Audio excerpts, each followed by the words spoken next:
Ar kada nors susimąstėte, kas yra laisvas žmogus? Šiandien tikriausiai dažniausiai išgirstume tokį atsakymą, kad laisvas žmogus yra tas, kuris gali daryti, ką nori. Niekas jam nenurodinėja, niekas jo nevaržo, jis pats sprendžia, kaip gyventi. Ir reikia pripažinti, kad toks laisvės supratimas skamba labai patraukliai. Bet tada kyla vienas nepatogus klausimas. Jeigu laisvė yra daryti tai, ką nori, tai kodėl žmonės, kurie atrodo visiškai laisvi, taip dažnai tampa savo įpročių vergais? Kodėl žmogus, kuris sako, kad galiu nutraukti naudojimąsi socialiniais tinklais, nesugeba to padaryti? Žmogus, kuris nori nustoti pykti ir toliau pyksta. Žmogus, kuris stengiasi išsaugoti šeimą, pats ją sugriauna. Mes sakome, kad esame laisvi. Bet kaip dažnai mes nesugebame padaryti net to, ką patys laikome gerą. Ir būtent čia, prieš daugiau nei 16 amžių, vienas žmogus pasiūlė atsakymą, kuris iki šiol glumina. Jis pasakė: mylėk ir daryk, ką nori. Kai kurie šią frazę laiko gražiausia krikščionybės santrauka, kiti pavojingiausia. Nes jeigu skaitytume pažodžiui, atrodytų, kad Augustinas sako: gyvenk kaip nori, svarbiausia mylėti. Bet ar tikrai? Jeigu taip, kam tada reikalingi Dievo įsakymai? Kam Evangelijoje tiek reikalavimų? Kam Jėzus kalbėjo apie kryžių, savęs atsižadėjimą ir siaurą kelią? Ne, Augustinas tikrai neturėjo to omenyje. Ir tam, kad tai suprastume, turime pradėti ne nuo jo, turime pradėti nuo apaštalo Jono. Apaštalas Jonas savo pirmajame laiške parašo vieną trumpiausių, bet ir ko gero giliausių sakinių Biblijoje. Dievas yra meilė. Atkreipkite dėmesį, jis nesako, kad Dievas myli, jis sako, kad Dievas yra meilė. Vadinasi, tai nėra tik jo atributas ar būdvardis apie Dievą, tai yra jo esmė. Ir toliau Jonas tęsia: kas pasilieka meilėje, tas pasilieka Dieve ir Dievas pasilieka jame. Būtent šį laišką po kelių šimtų metų komentavo Augustinas ir jį komentuodamas ištarė tą garsiąją frazę. Bet čia pirmiausiai turime suprasti patį Augustiną. Jis negimė šventuoju, priešingai. Jis ieško laimės visur, visais įmanomais būdais, tik ne ten, kur ji buvo. Jis labai siekė pripažinimo. Jisai siekė karjeros, išmėgino visus įmanomus malonumus.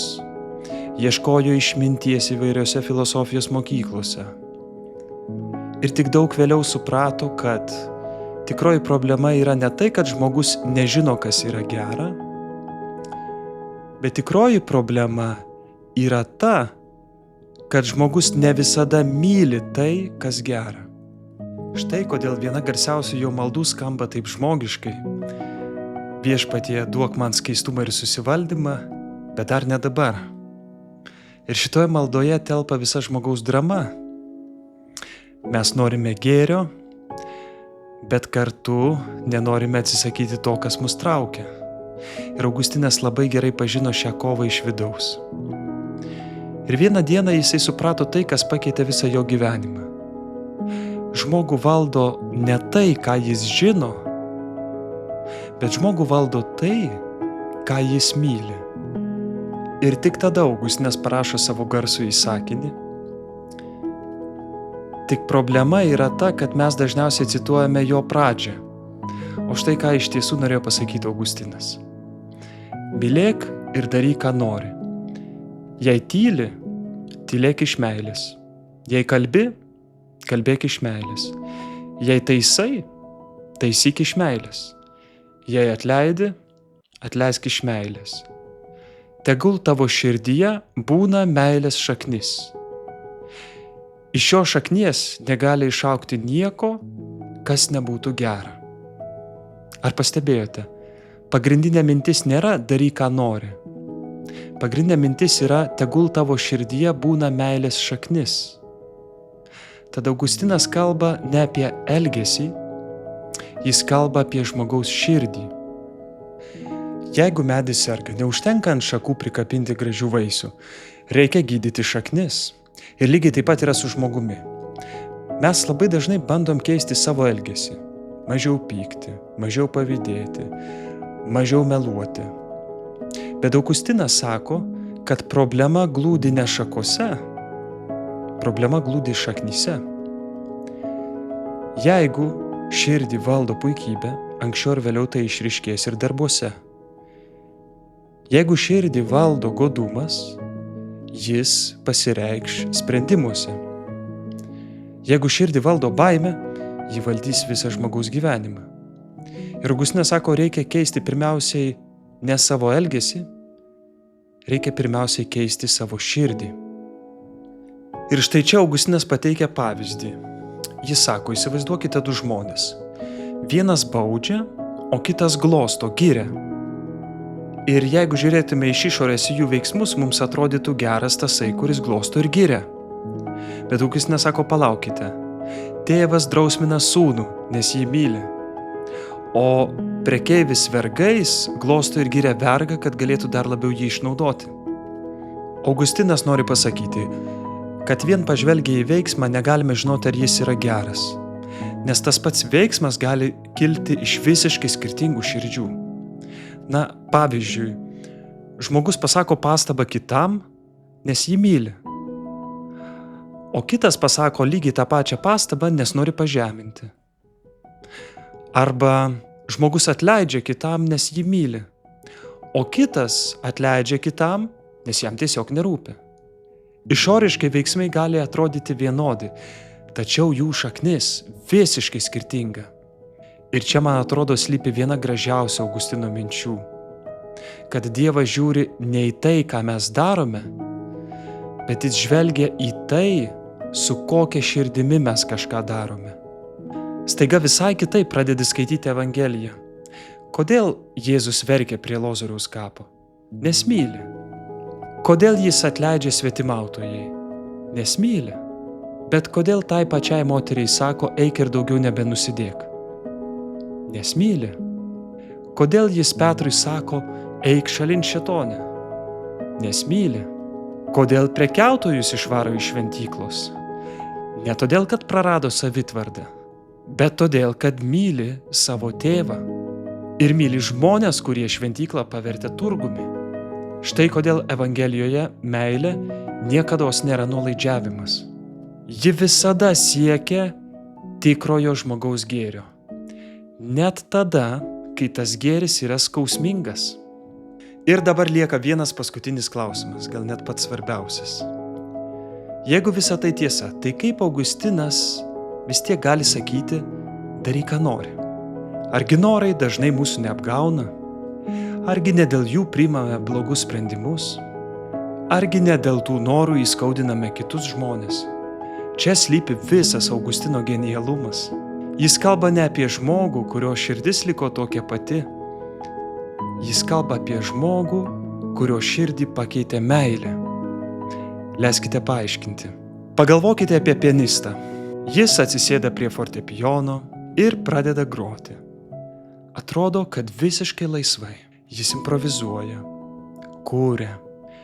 Jo pirštai juda taip natūraliai, lyg atrodytų, kad pati muzika teka iš jo. Žiūrint, atrodo, kad jis tiesiog daro, ką nori.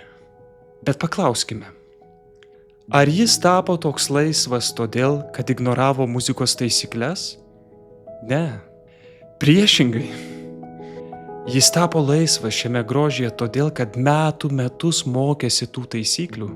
Grojo gamas, kartojo pratimus, klydo, kartais nusivylė, bet nepasidavė.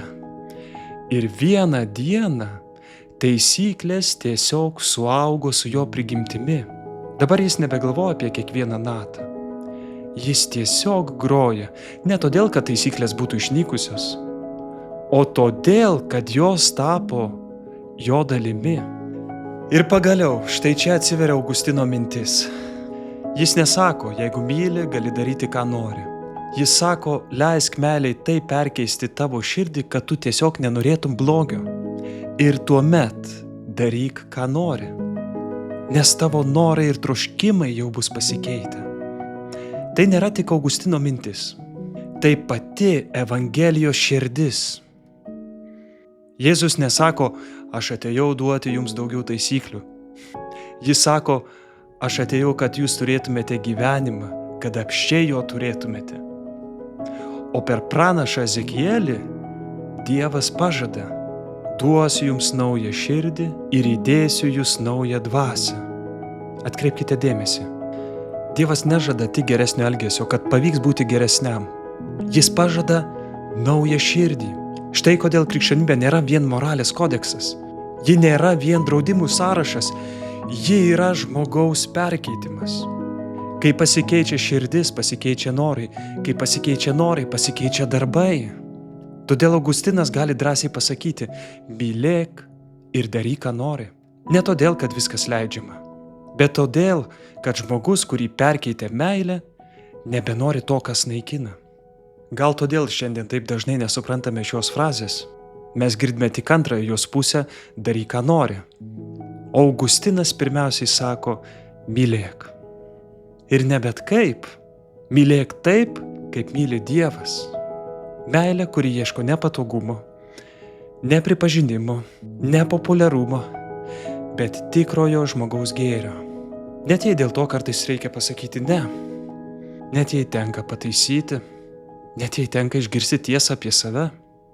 Todėl svarbiausias klausimas nėra, kas man leidžiama. Svarbiausias klausimas yra, kas valdo mano širdį. Jeigu ją valdo puikybė, tokie bus ir mano sprendimai. Jeigu ją valdo godumas, tokie bus ir mano darbai. Jeigu ją valdo baimė, ji valdys visą mano gyvenimą.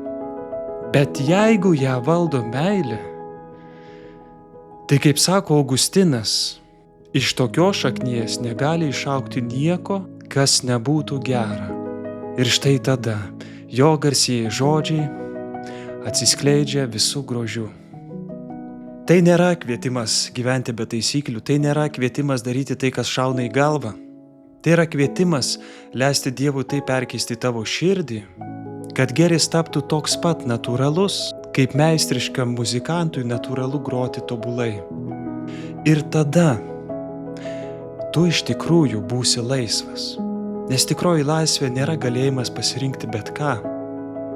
Tikroji laisvė yra norėti to, kas gera.